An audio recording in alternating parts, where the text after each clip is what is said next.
Okay, so if you watched my previous video, normally there's a lab power supply sitting here, which just normally has a couple of decent sized alligator clips running to stuff all the time, but it's died.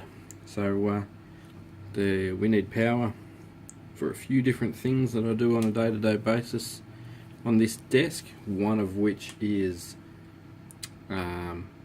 I need to power a LiPo charger. Just got these leads on it. So we're going to make a lead up to go from Molex connector. I've got a female Molex connector there to, I think it's 3mm male plug. We're going to use this power supply here. It's a 250 watt compact micro power supply, whatever. Someone will correct me. So there's a few other things we use this for. I'm going to set these alligator leads up straight on the 12 volt rail as well, so that we've got good 12 volt power and we can run LED lights, things like that, until I either get some money together and buy another lab power supply or fix that one up. Another thing that I quite often do with the lab power supply is run the soldering iron. If you've seen some of my previous videos, you would have seen my little 12 volt soldering iron. It plugs into a cigarette lighter socket. But anyhow, so first thing we're going to do is we're going to get the ATX power supply to a state where it can be livened up. We can start putting power out, because I want to use the soldering iron to solder the terminals on the ATX power supply. So we need a green one and a earth out of our big 30 pinner.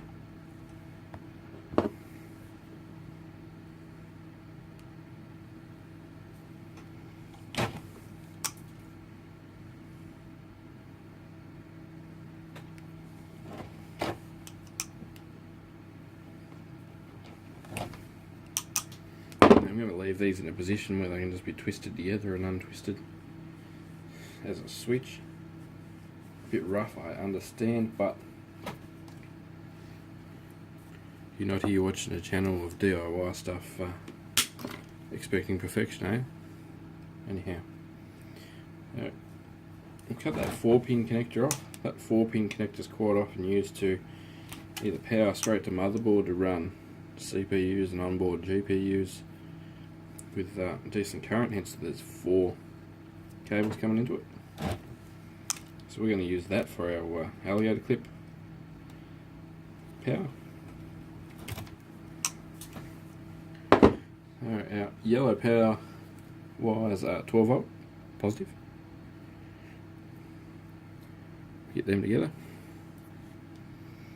Our black 12 volt negative.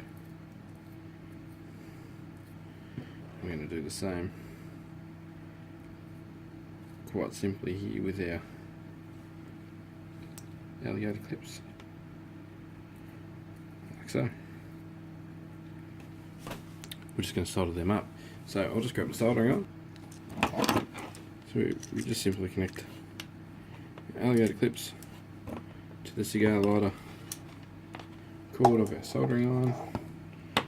Put that up over there. Need to connect AC power to our little ATX power supply. You quite often get a little click noise out of them while it's livening up the transformers and things inside there. Now we need to get our little green and black buddies here and twist them together. Upon doing so, you may have seen the watt hour meter here just go up a bit. Went up by I think it was around 112 or something before. Anyway, so it's gone up. Soldering iron is now heating. So I'll find some tape. Well prepared video, I know, thank you. And we'll solder these couple of cables up. While we're waiting for the soldering iron to heat up though, we'll work out which one of these cables is the center. The reason we want to know which one's the center is simply because we need center positive. So the easiest way to do that is to go continuity on your multimeter, and this is just going to simply tell you if you've got a circuit.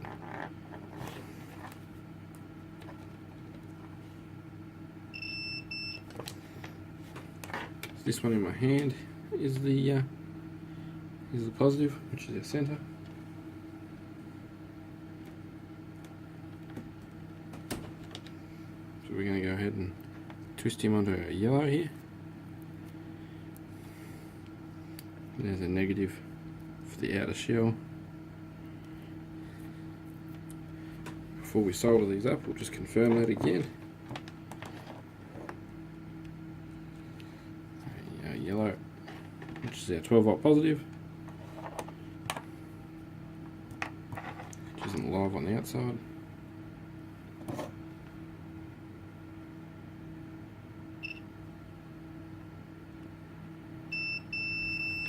Beautiful. So they are correct. The LiPo charger out of the way for now. Turn the multimeter off because I'm sick of putting batteries in them. Right. Is the iron hot yet? Yep.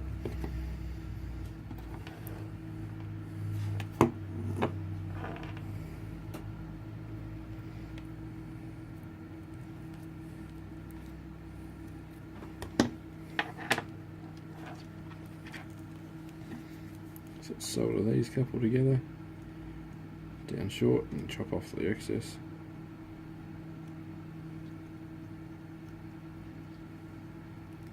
So just like that, by getting our green and black wires together on these ATX power supplies, straight away you've got instant, clean 12 volt power coming out of them. You can use it to run more sensitive things. They are quite clean, good power.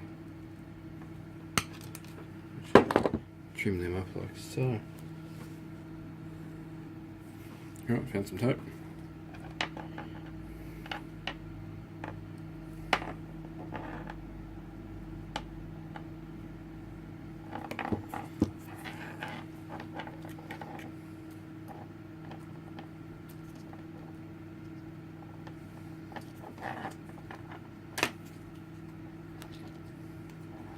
So soldering iron's happily sitting there,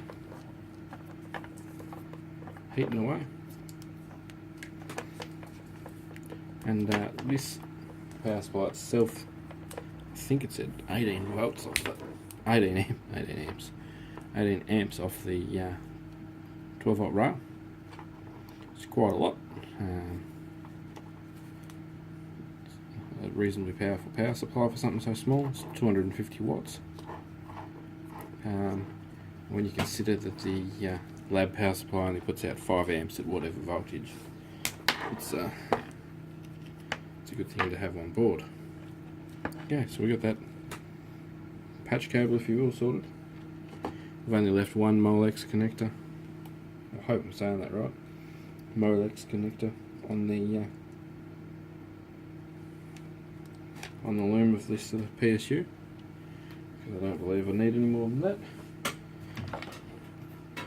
Anyway, let's see if we've worked some magic. Cool, LiPo charger. Fires up, no worries. Let's stick a load on it. I've got a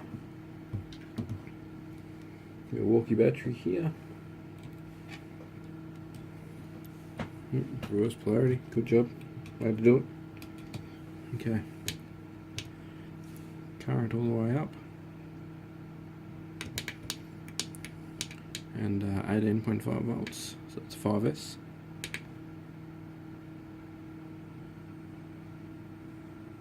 And no stress at all putting out 2 amps at 21 volts. The battery itself is actually very charged, so it's not going to have any issues there. Right, that's one lead sorted. Let's sort out this of the lead, the alligator clip leads. Alrighty, we'll just quickly solder these two up.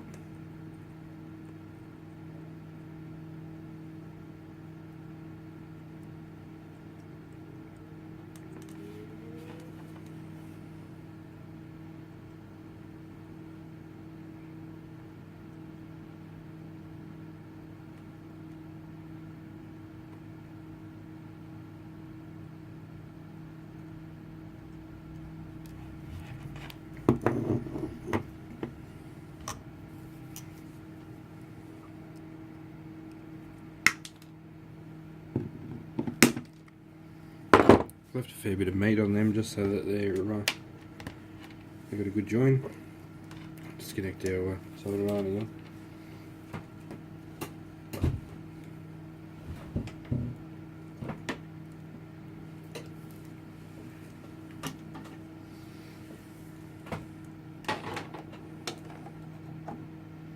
Pain in the ass soldering irons, especially if you don't have a station for them. I need to buy a soldering station.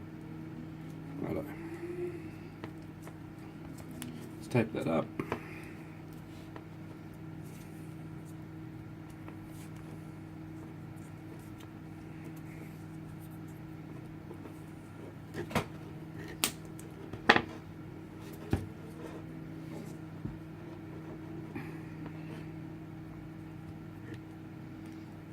Tape his body up.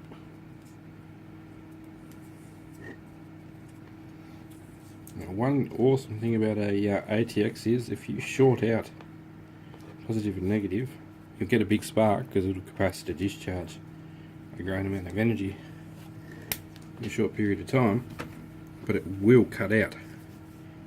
Sometimes they won't start huge LED light bars, things like that, because the surge capacity's just not there.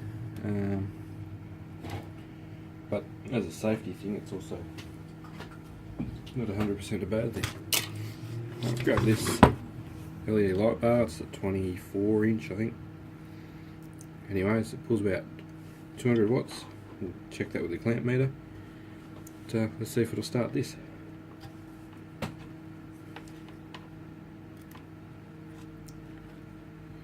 Bang, straight on. It's only pulling about 100 watts, actually. Clamp meter says 70 amps DC.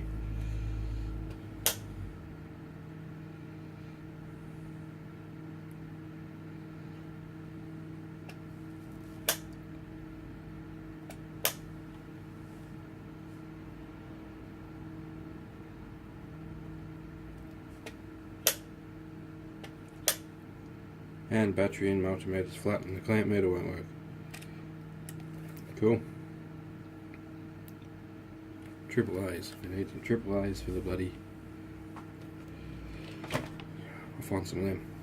Anyhow, point is that you've got quite a powerful power supply to do this kind of thing with. Started that no sweat at all. It's got a tiny little fan in there, but it makes near no noise. The fan noise you hear is the exhaust fan in the other room. I'll just have that going when I'm doing a bit of soldering and things like that. What's the sticker say? 20 amps at 3.3, 15 amps at 12, 18 amps at 5. There's another thing we can go and do, is we can hook up a couple of USB ports to it and have a very, very high output charger. Or we can hook up this multi-volt charger, put 12 volts into this, and we might do that and just stick that on top. Something under it so it doesn't short out, but hook that up there to charge the USB power banks when we come home. Get them charged up. Anyhow, video for you on how to get one of these up and running. We still have a SATA power connector on there, so if I was to pull a female side of, I don't know if that's called a male plug or a female plug, anyway, like the hard drive side, if I pull one of them off the board, it might be well worth keeping. And we also have the little power connector they use on a 3.5 inch floppy disk drives and some graphics cards. and the 30 pin on there still. Most of the 30 pin can probably be pruned off and just keep a couple of low voltage ones, but even this might get chopped up, so we've got the red one's a 5 volt, I don't know if I mentioned that. So we can make a 5 volt rail and a big USB charger. Anyhow, thanks heaps for watching, guys. That's how you repurpose an old computer PSU to do what you need to do until you get a lab power supply back, I guess. I'll sit where the lab power supply was and call it a day. Thanks heaps for watching, guys. Catch you on the next one.